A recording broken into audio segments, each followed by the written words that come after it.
Hello fans, welcome to Man Utd Transfer HQ. Stay updated with the latest transfer gossip and breaking news. Our first news is Man United legends in disagreement over Bruno Fernandes in poisonous tongue warning. Manchester United legend Roy Keane has been a vocal critic of Bruno Fernandes in recent years, but his former teammate Rio Ferdinand has come to the defense of the Red Devils skipper. Rio Ferdinand rushed to defend Manchester United captain Bruno Fernandes from Roy Keane's scathing criticism, accusing the Irishman of having a poisonous tongue. Keane has been a vocal critic of Fernandes in recent times given United's dire performances and results, which currently see them languishing down in 13th in the Premier League. The Red Devils legend didn't hold back with his thoughts even after United's 3-2 victory over Ipswich Town last month. And despite Fernandes' tally of 8 goals and 9 assists this season, he unleashed a fiery, expletive-laden rant about the Portuguese's apparent lack of leadership qualities on the Stick to Football podcast. During a heated exchange with fellow pundit Ian Wright, Keane blasted, "People pretend to be closing people down. Talent is not enough. Bruno is a talented player, but talent is not enough. It's not enough, righty. Bruno is not a fighter. You want someone going, lads, are you with me? Are you with me? Maybe he's not that Captain Roy," Wright countered. "But what he's doing is saving you, playing that pass." Keane, however, was having none of it, fiercely responding, "What's he saving? What's he saving, 2-2 at Everton?" The heated debate caught the attention of Ferdinand, a former United teammate of Keane's, who discussed the verbal tirade with another Red Devils legend in Andy Cole on the Rio Ferdinand Presents podcast. Ferdinand asked Cole for his view on the comments, leading to a conversation about leadership styles across different football generations and a deep dive into Keane's own no-nonsense captaincy. United's treble-winning hero Cole said, "Different generations, like I said. The way Roy used to lead back then, if Roy was playing now, he couldn't lead his team." Ferdinand, who spent 3 seasons playing alongside Keane, also sided with Fernandes by agreeing that the Irishman's style of leadership would not be effective in the modern game.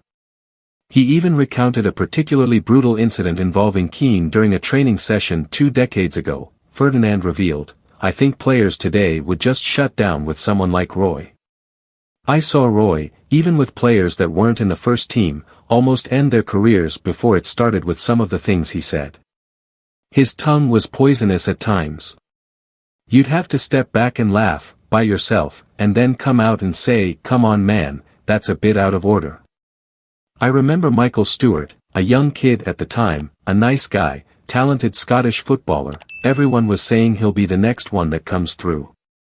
Stay tuned for more updates on Man Utd Transfer HQ, transfer moves, player signings, and latest news. Our second news is Sir Jim Ratcliffe's begging called out by Paul Scholes with Man United legend suspicious. Former Manchester United midfielder Paul Scholes has shared his concerns over Sir Jim Ratcliffe's aspirations to knock down Old Trafford and construct a new 100,000 capacity stadium. Paul Scholes has voiced his concerns over Manchester United's financial approach, suggesting the club is almost begging for funds. The Red Devils recently unveiled ambitious plans to construct a new 100,000-seater stadium, sparking widespread speculation about the monetary backing for such a huge undertaking. The announcement came on the heels of Sir Jim Ratcliffe's in-depth interview with ex-club captain Gary Neville, where topics ranged from player recruitment to the club's hefty wage bill and their widespread redundancies. Speaking on the overlap fan debate, Scholes expressed skepticism regarding Ratcliffe's funding strategy for the project. "You can be gullible at times, and believe what he, Sir Jim Ratcliffe, says, just because you've never heard anyone say anything before," he said.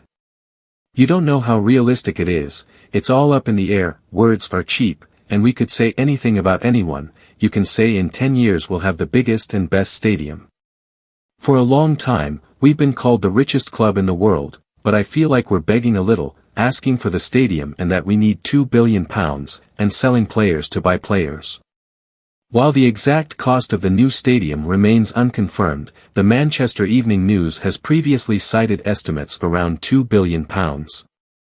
The club has assured that no public funds will be allocated for the stadium's construction. Earlier this year, Chancellor Rachel Reeves unveiled the government's backing for the Old Trafford initiative but kept quiet on the details, with ministers subsequently confirming they won't chip in. Yet, reports suggest United are convinced that the stadium and its broader regeneration efforts, keystones of the government's growth plans, will add a hefty £7.3 billion annually to the UK economy. This boost is anticipated through the creation of up to 92,000 new roles, over 17,000 residential units, and drawing an additional 1.8 million tourists each year. The Manchester Evening News believes that governmental aid may manifest as housing development grants for the neighbourhood. The upcoming transformation of Old Trafford's vicinity has elicited a variety of responses, given United's ambitious new plans. Masterminded by the creative minds at Foster & Partners, the proposed design includes an innovative umbrella-style arena and a colossal public square, twice the size of Trafalgar Square.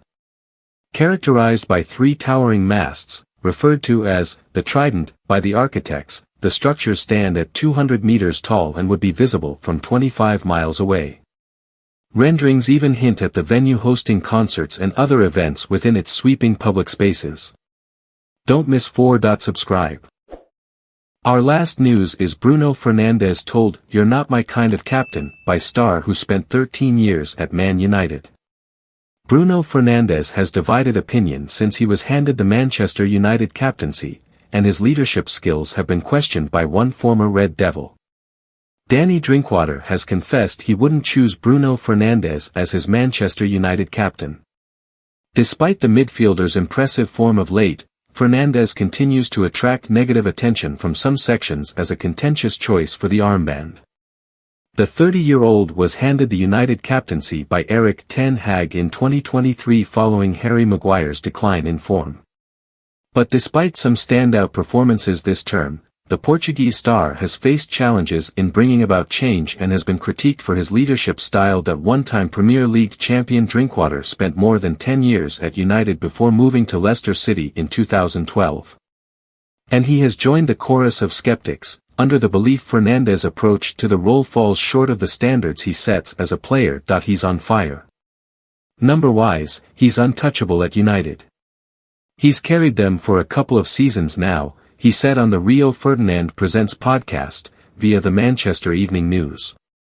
Whether or not he's a captain, I'm gonna sit on the fence with that. Pressed for an explanation as to why that is, he continued, "I don't know.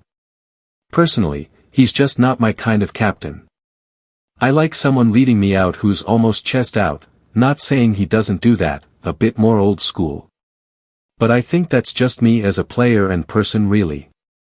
Drinkwater, who hung up his boots in 2023, 1 year after leaving Chelsea, was on the books at United at the same time as Ferdinand. However, he failed to make a senior appearance for the club and was repeatedly sent out on loan before hitting a rich vein of form at Leicester. Fernandes has been on sparkling form for United this season, racking up 16 goals and 15 assists in 44 games, with time still left in the campaign. His numbers are only second to his remarkable 2020-21 season when he notched 28 goals and 17 assists, figures that seem a stretch for him to surpass this year. Disciplinary issues have given Fernandes critics fodder thanks to his 3 red cards in recent months. He was sent off against Porto in the Champions League, as well as in Premier League defeats to Tottenham and Wolves. The choice of Fernandes as captain raised eyebrows among some, notably United icon Roy Keane, who unleashed a tirade on the Stick to Football podcast. He lambasted certain players as "fucking imposters" and challenged Fernandes' leadership beyond his technical prowess. Thanks for watching. If you enjoyed the video, make sure to hit that like button, subscribe to Man United Transfer HQ, and turn on notifications so you're always in the loop with the latest transfer news and rumors. One more thing, what are your thoughts on these updates? Comment below.